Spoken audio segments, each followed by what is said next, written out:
ఇప్పుడు కేవలం 7999K up to 10 kgs వరకు బరువు తగ్గి అధిక బరువు నుంచి వచ్చే ప్రధాన సమస్యలను దూరం చేసుకోండి. అద్భుతం జరిగేటప్పుడు ఎవ్వరు గుర్తించరు, జరిగాక ఎవరు గుర్తించనక్కర్లేదు.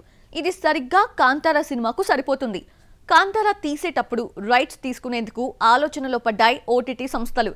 కానీ ఈ సినిమా హిట్ చూశాక ప్రీక్వెల్ కోసం భారీగానే పోటీ పడ్డాయట. చివరికి అమెజాన్ ప్రైమ్ దక్కించుకుంది. ఇంతకీ ఈ డీలింగ్ ఎంతకు జరిగిందో చూద్దామా? కన్నడ స్టార్ హీరో రిషబ్ శెట్టిని పాన్ ఇండియా స్థాయికి తీసుకువెళ్లిన ఫిల్మ్ కాంతారా.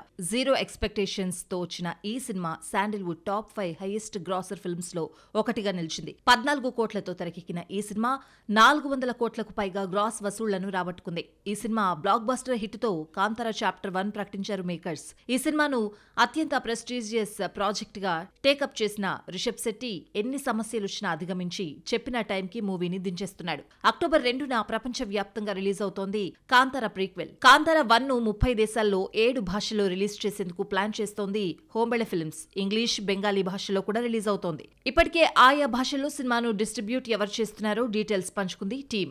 అయితే కేరళలో ఈ సినిమాకు చిక్కులొచ్చి పడ్డాయి. మాలీవుడ్లో పృథ్వీరాజ్ సుకుమారన్ నిర్మాణ సంస్థ రిలీజ్కు ప్లాన్ చేసుకోగా డిస్ట్రిబ్యూషన్ సంస్థకు ఎగ్జిబిటర్లకు మధ్య రెవెన్యూ షేరింగ్ విషయంలో ఇష్యూ నడుస్తోందని సమాచారం. ఇప్పటివరకు సమస్య సాల్వ్ కాలేదని తెలుస్తోంది. ఇక ఈ సినిమా ప్రమోషన్లలో భాగంగా పంజాబ్ సింగర్ దిల్జిత్ సింగ్ దోసాంజ్తో సాంగ్ చేయించబోతోందని టాక్. కల్కిలో కూడా ఈ స్టార్ సింగర్ తో ప్రమోషనల్ సాంగ్ చేయించారు నాగశ్విన్. ఇప్పుడు కాంతారా ప్రీక్వెల్ కు కూడా ప్లాన్ చేస్తున్నారట. ఇక ఈ సినిమా ఓటీటీ హక్కులను అమెజాన్ ప్రైమ్ కొనుగోలు చేసినట్లు సమాచారం. సుమారు 125 కోట్ల భారీ రేట్ పెట్టి కొనుగోలు చేసిందట. ఈ లెక్కను చూస్తే ఈ సినిమా బడ్జెట్ రికవరీ అయిపోయిందని తెలుస్తోంది. కాంతారా తెరకెక్కించే సమయంలో ఈ సినిమాను తీసుకునేందుకు వెనుకాడిన ఓటీటీ సంస్థలు ఇప్పుడు భారీ రేటు పెట్టి కొనుగోలు చేయడం చూస్తే ఇదే కదా నిజమైన విజయం అనిపించకమానదు. మరి రిషబ్ కష్టానికి సరైన ప్రతిఫలం దక్కుతుందో లేదో చూడాలి.